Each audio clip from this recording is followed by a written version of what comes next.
how to unlock your Epson ET-8550 or to put it in transporting mode. What you want to do is turn on your printer, go to your LCD screen, wait for everything to load up, and that message will pop up shortly. Bear with me for the message to pop up. Give it some time. Boom, there we go.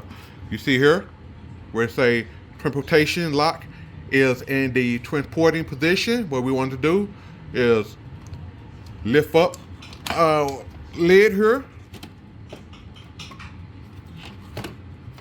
and we will take the level, pull it back forward, push it back this way, close down your lid, and say done. And that will be all, guys.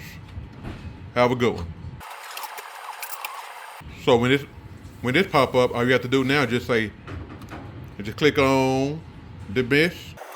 And if you want to, you could print another check, whatever, but you don't have to. But me, I'll just go home